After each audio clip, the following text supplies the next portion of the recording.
Hi. December 16, 2012 changed something in all of us. It was as if a dam had broken and there was an emotional outpouring. It made us more aware, as a society, of violence against women and of all forms of abuse. Women in the Northeast have faced that reality for years, decades, whether at home through excessive militarization or outside where they're targeted for looking and seeming different. And yet, they're the poster people for the demographic dividend in mainstream India.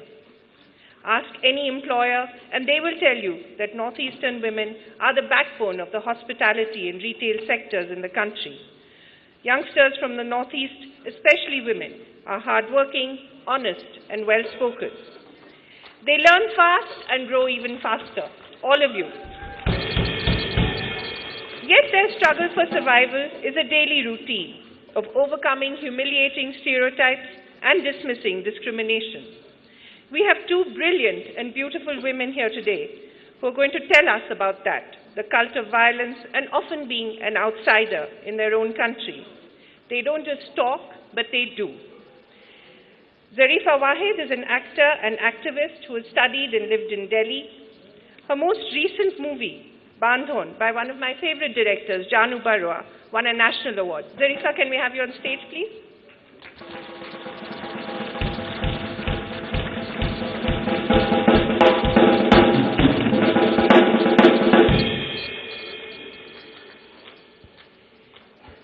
Beena Lakshmi Nepram is an author and activist who founded the Manipuri Women Gun Survivors Network.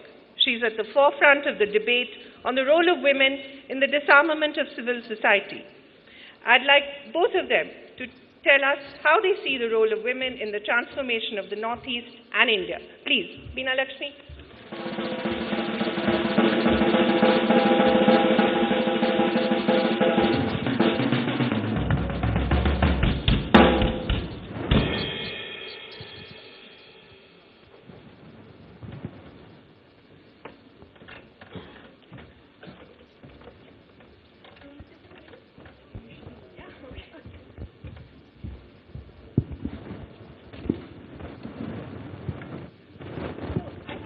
Begin by asking both of you, how really do you think December 16 changed things for women in India? I don't think we can ever go back to what we were before that. Beena Lakshmi, you, and then Zarifa. Thank you, Kaveri. Yeah. Thank you, and good morning, everyone. Good morning, Dr. Mukul Sangma, my sister, Dr. Lutika, who is here, and each one of you in this audience, thank you. Before I answer Kaveri's question, first of all, India Today, thank you for bringing this amazing event to the Northeast. Thank you. We are really proud that you came here. All this, because people usually say Northeast is too far, how can we ever reach there? So big thank you, Kaveri, and your team, India Today, for making this possible. Really. And yes, definitely December 16 left an indelible mark in the history of India, technically. But for us in the Northeast of India, our struggle for ending violence against women has started almost 100 years back. In fact, for many of you who are new here for the first time, I think there was one colleague from India Today who was also here first time. Northeast India, home to 45 million citizens of this country, 272 beautiful ethnic groups, have been in a stage of conflict for more than 50 years. And women have been in the forefront of making this struggle for bringing peace in our society. Okay. December 16th is important in the consciousness of every Indian. And we in the Northeast equally felt acutely important about it. But what happened was, when the law came, when the anti-rape law came in April 2013, Government of India forgot the Northeast. Because at the time when the Justice Verma Committee report was filed, we gave us a submission, a plea saying that if there is rape of women in New Delhi or other parts of India, because Northeast is a violent zone. We have got the Armed Forces Special Power Act in our part of our country. So the kind of violence is 3 times more here, because military presence, non-state armed groups presence, and a lot of armed traffickers and weapon traffickers in this region. So we ask for a special concession on looking at rape in conflict zones. This was denied. So Kaveri, yes, we are with the entire country to make India safe for women, but India forgotten the women of Northeast. That's why I feel like, a stranger in my own country. And we've got to rectify this. Quite. Zarifah, you want to add something to that?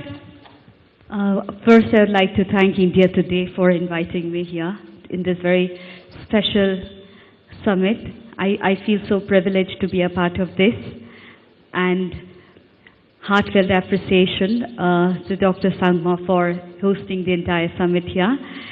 And after having such a nice conversation with Vivek Oberoi, and so inspiring all his life journey till now, I think we are talking about something which is so sensitive and which is very an issue which is very close to our heart.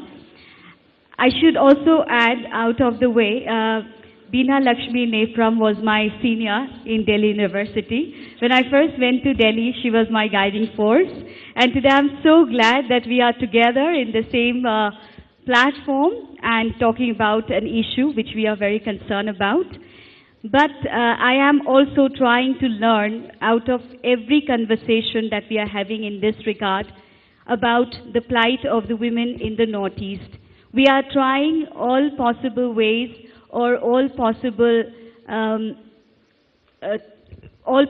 ways of bringing a change to such issues so that such incidents don't occur frequently, or they should never occur in the society. So what is most important, being a person from the legal fraternity, being an advocate as well, a practicing advocate, I feel that there should be more stricter laws, and we will be talking about that, but what is most required is the awareness, and we should always associate ourselves with such cause. We should think when something is happening anywhere in any part of the world, we should be sensitive towards such issues, and India has proved it with that incident. And we are all together when it comes to such problems, when the society faces such perversion, and I feel we are together, and I'm so happy after such a beautiful moment with a very inspiring actor that we had. We are here to discuss another very sensitive issue that the society is facing today. Beena Lakshmi, what do you think, why do you think the Northeast, the women of Northeast were left out of the national discourse? Why do you feel that? The Northeast of India, again home to 45 million people, is actually blanked out and blackened out in the consciousness of the present India that we are in. Seriously, I have done 5 years of history in Delhi University and 2 years of international relations. And I was shocked to find that there was not a single chapter of Northeast India in any of the textbooks. You see, it's not there. You see.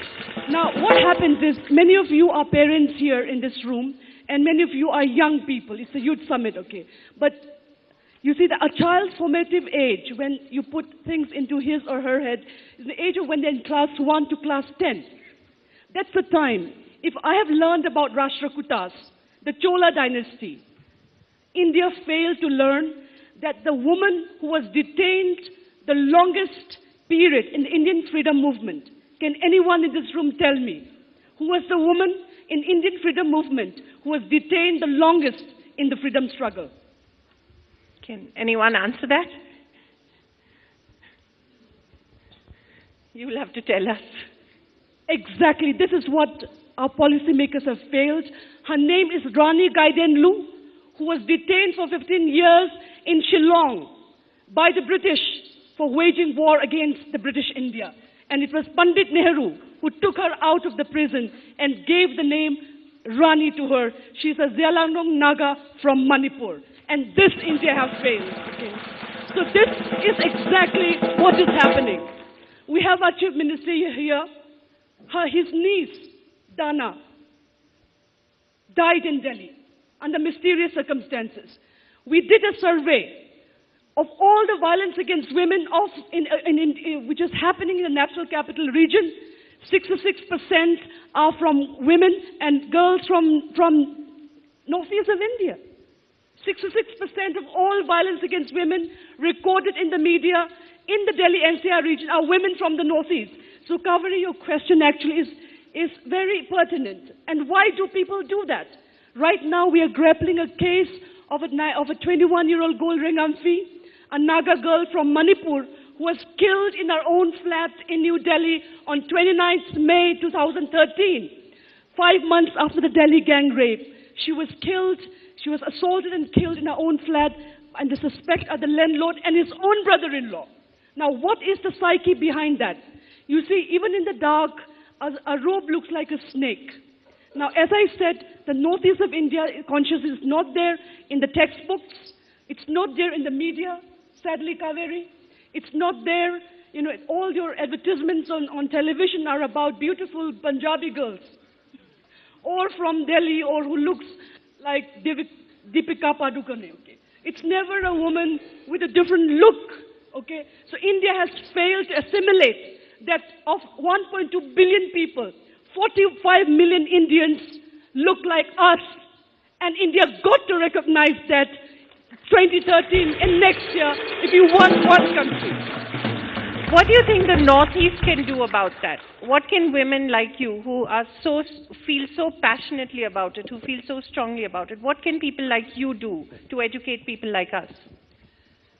I think we are already, as I said, all our stories, as I said, it is not just the 16th December where women of India and the world woke up. Okay? We have the most amazing women's movement history in my home state, Manipur. Yes. You are welcome to my state to see a history of called Manipur's Women's War, which was fought in 1904 and in 1939 against the British. Because Manipuri women realized that British soldiers don't touch women's bodies, okay? So they form barricades whenever they try to recruit Manipuri men for forced labor. The first instance ever in Indian history where women used their solidarity to bring about change. But as I said, India has failed to learn from us. In fact, even after the Delhi gang rape, I attended many meetings in Delhi where I told them, because you see, women like you pay tax, men pay tax, but if a woman walks in the same road, which is made from our taxpayers' money, at 2 o'clock at night, we are labeled morally loose. You're told to be back home. Absolutely. Yeah? We pay the street lights, everything is paid. We learn to live in a country, whether it's in Manipur or in Delhi, that we're able to walk with our heads high without any aspersion cast on our character. Right now, Northeast women in Delhi or any other part of India are labeled morally loose. They think that we don't have any brains. We think that we are available.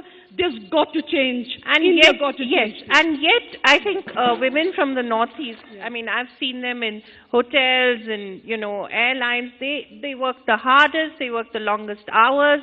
They're honest. Employers love them. I've had the president of Trident, Oberoi, telling me he sees women from the Northeast and he hires them immediately because he's so sure that they're so honest and hardworking. In fact, he gave me the example of a woman who he gave a raise of 5,000 rupees to. And she came up to him and she had tears in her eyes and she said, and he thought, you know, is it too little? Is this raise too little? And he said, I'm so grateful to you. I will not only share this with my family, but also my entire village. I can't thank you enough. And he felt so small that, you know, there's just this 5,000 rupees. If I'd given it to anyone else, it would have not meant so much. So I think that's important. But I think the point that, you know, you were also making that women from the Northeast look different and are labeled chinky or, you know, whatever other derogatory names you're called. How you've studied there, you've worked there, both of you. How did you deal with it? And how do you tell young women who come to you for advice and they say, how do we deal with this daily, almost hourly humiliation? You have to assert yourself. That is the first thing that we can do on our own at an individual level.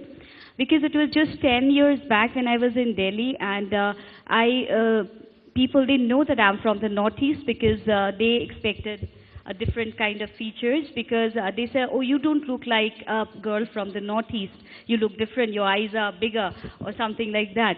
So the first thing is that they have a preconceived notion about the physical look that we have from the Northeast. And then the only thing that we carry with us when we go to the world outside is the country that our reason is the North is facing a lot of terrorism, a lot of extremist activities going around.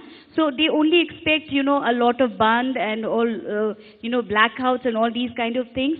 They don't, because we haven't projected ourselves. We haven't projected ourselves.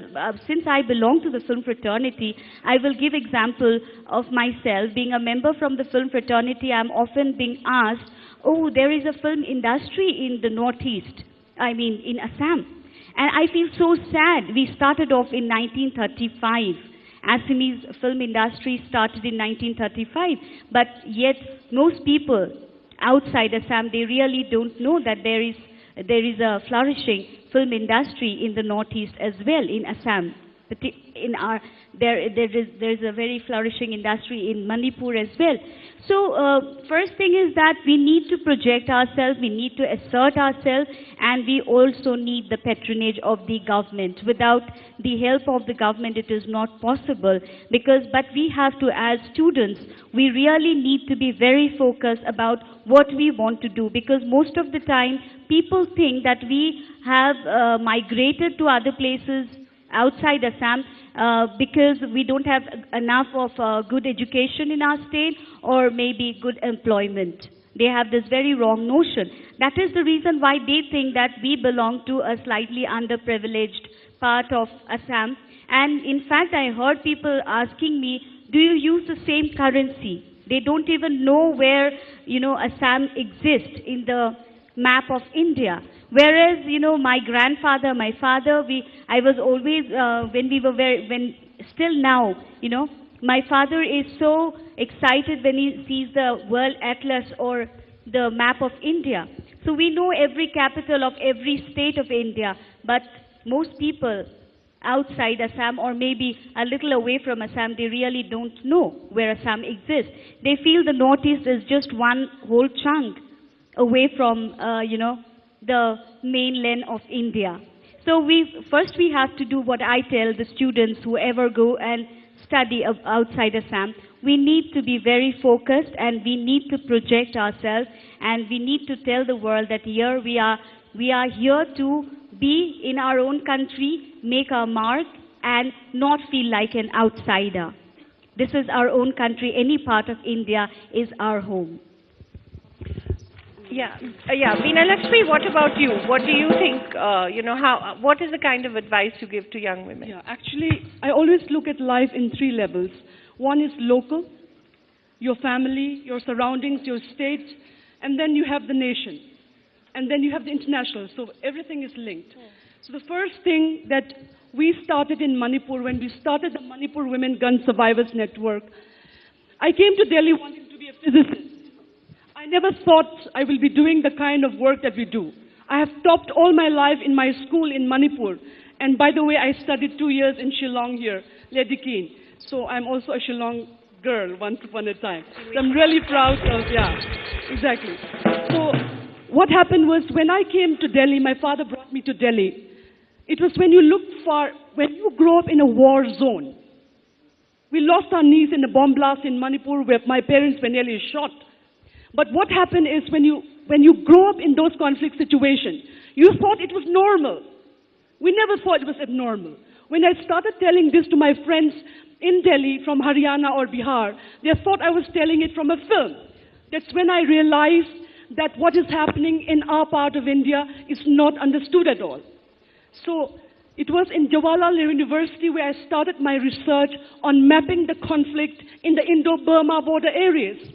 I trekked for 2 years, stayed in 25 rupee hotels. Bibek Oberoi talked about being fearless. He acted out how to be fearless. For us, we did it on our own, going village to village, trying to understand why there is conflict and how do we get it over with, because everyone wants to lead a good life, a normal life, if not a good life. But that is denied to us because our northeast of India, in Manipur alone, we have 60 battalions of the Indian Armed Forces. For every 30 Manipuris, there's one army person. Such is the level of militarization. So first we did in Manipur is we started this network, and what do we do with the network? We go to remote villages in Manipur trying to find out women who have been bereft by the war. There are widows as young as 24-year-old because young men between the age of 19 to 41 are killed. 3 to 4 Manipuri men are killed every day in my home state because it's the worst conflict zone in entire region. For many of you who are here for the first time, it's not in Pakistan or Afghanistan where South Asia's longest running conflict is. It's here where you are right now in India's northeast. Shillong is a very beautiful capital of Meghalaya. I've studied here, but this is also a point where the Eastern Air Command is here. You have a lot of military in this town. My college was near a military cantonment. So what we have to do is, as I said, we have done is, what we do is we find out women who have been bereft. We start giving them a certain kind of livelihood measures. It was women of Manipur who taught me that 2,000 rupees can transform a life. It was they who taught that you don't have to be a millionaire's daughter or a politician's daughter to transform life in your village or town. Our work started in 2004.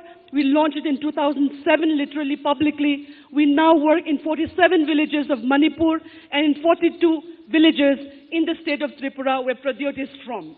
So we now have more than 92 villages we work with to transform the lives of women across. That's the local work that you've got to do. Secondly, at the national level, we have a small office in Delhi. And if you want to visit us, don't come when it rains because the rain falls through our office. But why we have the office in Delhi is because it's India's political headquarters. All the politicians from Manipur, from Meghalaya, they are there.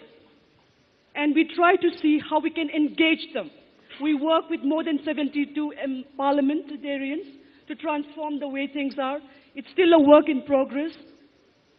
And we engage the Prime Minister's office or even the office of the MHA or MOD to let them know that this got to change.